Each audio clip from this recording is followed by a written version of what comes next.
Baghdad से दूर एक छोटे से गांव में दो भाई रहते थे। बड़ा भाई अली अंधा था, इसलिए वो हमेशा घर पर ही रहता था। आंखों से अंधा होने के बावजूद वो बहुत बुद्धिमान था। उसका अनुभव इतना ज्यादा था कि वो हर चीज का विचार ऐसे कर सकता था जैसे उसने सब कुछ अपनी आंखों से देखा हो, और वो चीजों को इस तरह महसूस कर सकता था कि एक आंखों वाला इंसान भी वैसे महसूस नहीं कर सकता था। उसका छोटा भाई हसन एक किसान था जो अपनी जमीन पर खेती करता था, लेकिन खेतों में जानवरों के आने की वजह से फसल बर्बाद हो जाती थी। इससे हसन बहुत चिंतित था। उसने जानवरों को भगाने के कई तरीके आजमाए, लेकिन हर बार नाकाम रहा। कोई न कोई जानवर आकर उसकी फसल बर्बाद कर ही जाता था। एक दिन उसके मन में एक विचार आया। उसने सोचा कि जानवरों को खेत से भगाने के लिए क्यों ना अपने बड़े भाई अली की मदद ली जाए। क्योंकि अली अंधा था, वो खेत में बैठकर जानवरों की आहट सुनकर जोर से चिल्लाकर उन्हें भगा सकता था। इससे फसल सुरक्षित रह सकती थी। ये सोचकर हसन ने खेत में छोटी सी झोपड़ी बनाई और अपने अंधे भाई अली को वहां बिठा दिया। उसने कहा, भाई, अगर तुम्हें किसी जानवर की आहट सुनाई दे तो जोर जोर से चिल्लाना। इससे जानवर डरकर भाग जाएंगे और हमारी फसल बच जाएगी।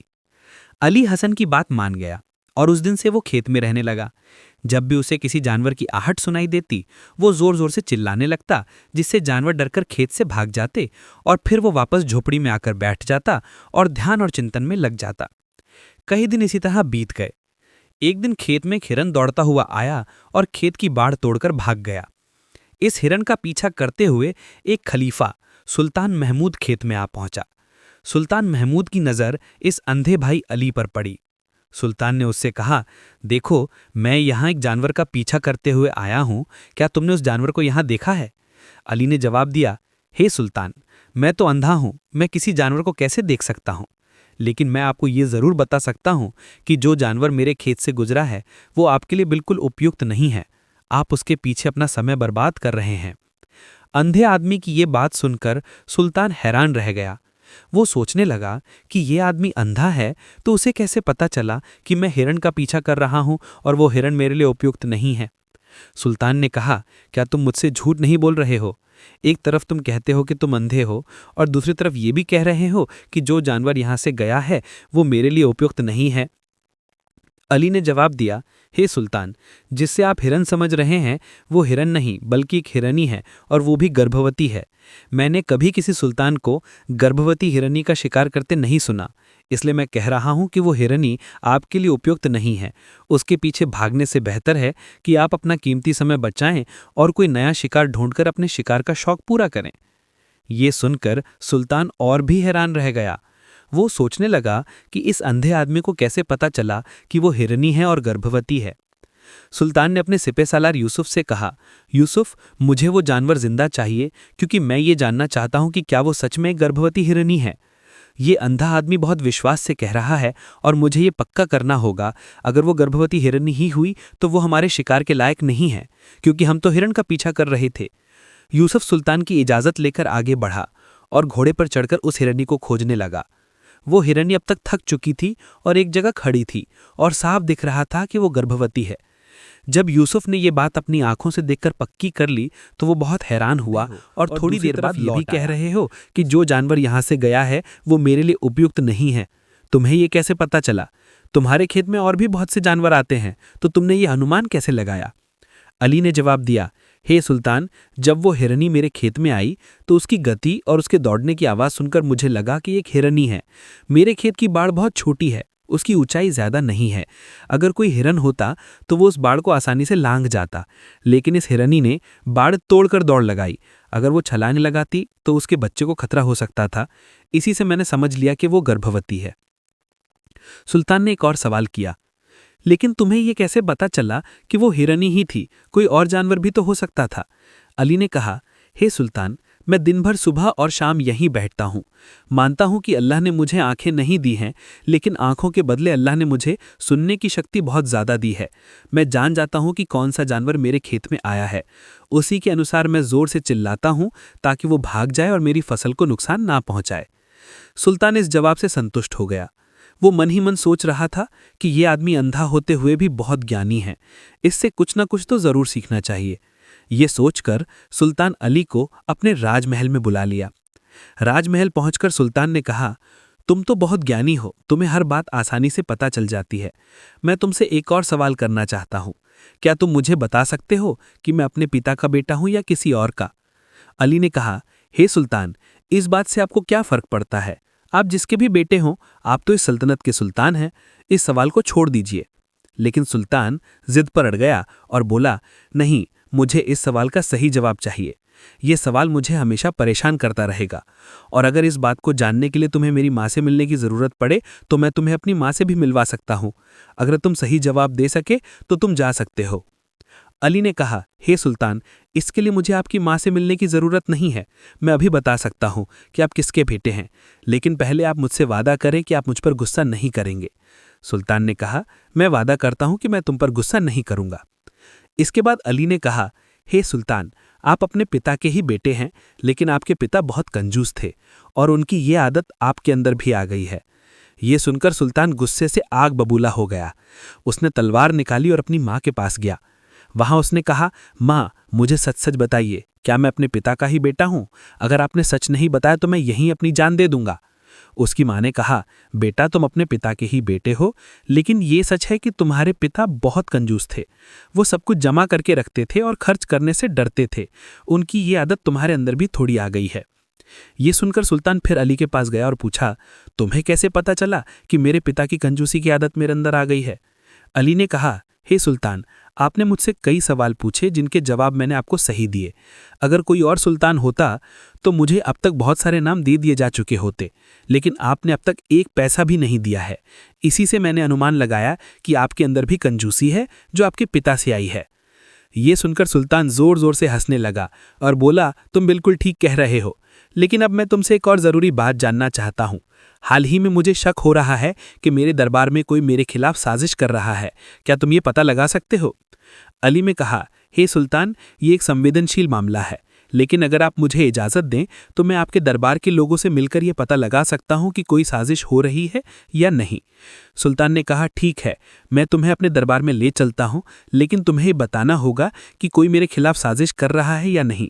अगर तुम सही बता पाए तो मैं तुम्हें बड़ा इनाम दूंगा। सुल्तान अली को अपने दरबार में ले गया, जहां उसके वजीर, सलाहकार और अन्य महत्वपूर्ण लोग मौजूद थे।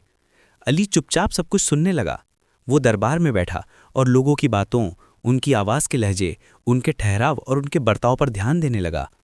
थोड़ी देर बाद उसने सुल्तान से कहा, हे सुल्तान, मुझे आपके एक वजीर जाफर बिन राशिद पर शक है।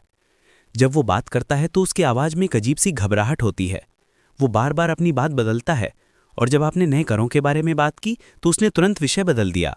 इसके अलावा जब आपने सीमा चौकियों की सुरक्षा के बारे में पूछा तो उसने कोई खास जवाब नहीं दिया, और जिन उपायों का उसने जिक्र किया वे इतने मजबूत नहीं लग रहे हैं।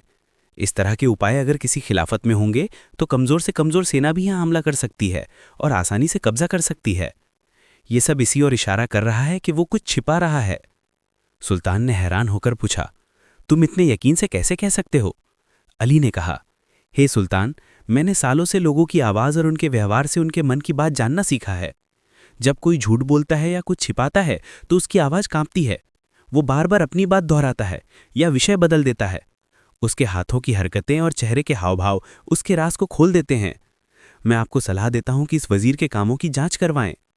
सुल्तान ने तुरंत अपने वफादार सिपहसालार यूसुफ को आदेश दिया कि वो वजीर जाफर बिन राशिद सच में एक साजिश कर रहा था। वो एक पड़ोसी राज्य के साथ मिलकर सुल्तान के खिलाफत को कमज़ोर करने की योजना बना रहा था। उसने गुप्त रूप से पत्र भेजे थे जिनमें सीमा चौकियों पर हमले की योजना बनाई गई थी। इसके अलावा वो दरबार के कुछ और लोगों को अपनी तरफ करने की कोशिश कर रहा था ताकि सुल्तान के खिलाफ बगावत की जा सके। ये सुनकर सुल्तान हैरान रह गया। सुल्तान ने तुरंत उस वजीर को गिरफ्तार करने का आदेश दिया और वजीर ने अपना अपराध स्वीकार भी कर लिया। सुल्तान ने वजीर को आजीवन कारावास की सज़ा सुना दी। फिर जब सुल्तान को फुर्सत मिली तो उसने फिर से अली को दरबार में बुलाया और उससे कहने लगा, तुमने मेरी खिलाफत बचाई। तुम्हें कैसे पता चला कि वो वजीर साजिश कर रहा था? अली ने कहा, हे सुल्तान, ये सब मन की बात पढ़ने की कला है। मैंने उसकी आवाज़, उसके लहजे और उसके व्यवहार से अनुमान लगाया। जब कोई झूठ बोलता है या साजिश करता है तो उसकी आवाज़ में घबराहट, उसकी बातों में असंगति और उसके व्यवहार में बेचैनी जाहिर हो जाती है। जब वो बात कर रहा था तो उसकी आवाज़ कांप रही थी और वो बार बार एक ही बात को दोहरा रहा था, जिससे ये साफ हो रहा था कि वो झूठ बोल रहा है। और एक झूठा आदमी अपनी बात बार बार इसलिए दोहराता है ताकि उसकी बात सच लगे। सुल्तान ने कहा, वो आपके तुम सवालों तो से बहुत बच- ज्ञानी हो, लेकिन तुमने ये सब कैसे सीखा? क्या मैं भी किसी के मन की बात जान सकता हूं? अली ने कहा, हे सुल्तान, बिल्कुल, आप भी ये सीख सकते हैं, लेकिन इसके लिए आपको अपने मन पर काम करना होगा, अपने मन को शांत करना होगा, उसे वर्तमान में लाना होगा। जब आपका मन शांत रहेगा, तब आप दूसरों के व्यवहार, उनकी आवाज़ और उनके लहजे का निरीक्षण कर पाएंगे। मैं आपको 3 तरीके बताता हूं जिनसे आप किसी के मन की बात जान सकते हैं। पहला तरीका है आंखों पर ध्यान देना। किसी से बात करते समय उसकी आंखों में देखना, उन पर ध्यान देना बहुत ज़रूरी है। आंखें बोलती नहीं हैं, लेकिन बहुत कुछ कह जाती हैं। अगर आप किसी की आंखों के इशारे समझ सकें, तो आप जान सकते हैं कि उसके दिमाग में क्या चल रहा है, वो क्या सोच रहा है और वो आप क्या करने वाला है। अगर वो आपसे बात करते समय इधर उधर देख रहा है, कभी ऊपर कभी नीचे या चारों ओर, तो इसका मतलब है कि वो कुछ छिपा रहा है। दूसरा तरीका है चेहरे के हाव भाव। चेहरे के हाव भाव से हम मन की बात आसानी से समझ सकते हैं। कभी कभी कोई व्यक्ति अपने चेहरे से, जैसे कि आंखें, होंठ या अन्य हाव भाव से कुछ अलग व्यवहार करता है। अगर आप उसके चेहरे पर ध्यान दें तो जान पाएंगे कि वो दुखी है, खुश है या उसे कोई बड़ा दुख है। चेहरे से सब कुछ पता चल जाता है, चाहे वो मुंह से कुछ कहे या ना कहे। तीसरा तरीका है हाथ के इशारे और शरीर का व्यवहार। मन की बात समझने के लिए हाथ के इशारे और शरीर का व्यवहार समझना बहुत ज़रूरी है। जब कोई व्यक्ति बात करता है तो वो अपने हाथ हिलाता है, इशारे करता है और अपनी शारीरिक भाषा का पूरा इस्तेमाल करता है। इससे पता चलता है कि वो हमारी बातों पर कितना ध्यान दे रहा है और उसके मन में क्या चल रहा है। हाथों का बार बार मुंह पर जाना, हाथों को एक दूसरे में बांधना, इस तरह के कई व्यवहार हैं जिन पर ध्यान देना ज़रूरी है। अगर हम इन 3 तरीकों को ठीक से समझ लें तो हम आसानी से किसी के मन की बात जान सकते हैं। लेकिन इससे पहले आपको अपने मन को एकाग्र करना होगा, उसे शांत करना होगा और वर्तमान में लाना होगा। अगर आप अतीत या भविष्य की चिंताओं में गुम रहेंगे तो आप दूसरों के व्यवहार को नहीं समझ पाएंगे। बड़े बड़े संत और ज्ञानी बुजुर्ग आपको शांति से देखते हैं और आपके मन की बात जान लेते हैं, क्योंकि उनका मन एकाग्र और शांत रहता है। सुल्तान ने अली को धन्यवाद दिया और उसे सोने और चांदी से भरी एक थैली इनाम के तौर पर दी। उसने कहा, तुमने ना सिर्फ मेरी खिलाफत बचाई, बल्कि मुझे एक महान शिक्षा भी दी है।